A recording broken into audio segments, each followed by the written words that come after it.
Këto 3 vitamina që ekspertët rekomandojnë të mos i merrni me stomakun bosh. Ndryshime të vogla në rutinë që bëjnë një ndryshim të madh në përthithjen e vitaminave. Tregu i suplementeve dietike po përjeton një rritje shpërthyese nga diçka që dikur përdorej her pas here tani, ato janë bërë aleat të përditshëm të mirëqenies.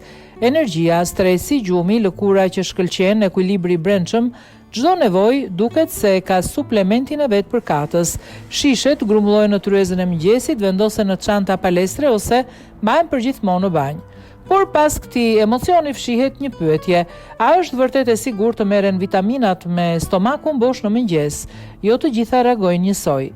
Disa janë të vështira për t'u përthithur, të tjerat mund të irritojnë sistemin tretës dhe në disa raste efektiviteti i tyre zvogëlohet. 3 kategori shumë të njohura të suplementeve janë në qendër të vëmendjes së ekspertëve.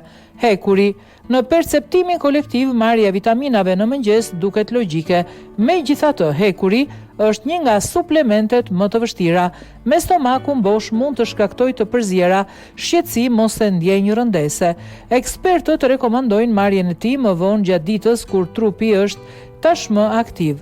Ky rregullim i thjesht përmirëson tolerancën pas zvogëluar përfitimet e tij. Magnezi. Magnezi, një element kyç në rutinat e relaksimit, nuk është menduar për aktivizim në mëngjes. Përkundrazi, ai ndihmon në relaksimin e trupit. Kur merret në mëngjes me stomakun bosh, mund të prish ritmin e ditës, ndërsa në mbrëmje kontribon natyrshëm në relaksim dhe ngadalësim të trupit. Ndryshimi i kohës së marrjes së tij bën një ndryshim të madh.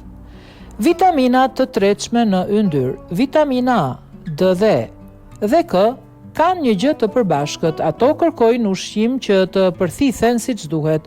Kjo është arsyeja pse ekspertët rekomandojnë marrjen e tyre me vakt për të maksimizuar efektivitetin e tyre me stomakun bosh. Efektiviteti i tyre shpesh zvogëlohet.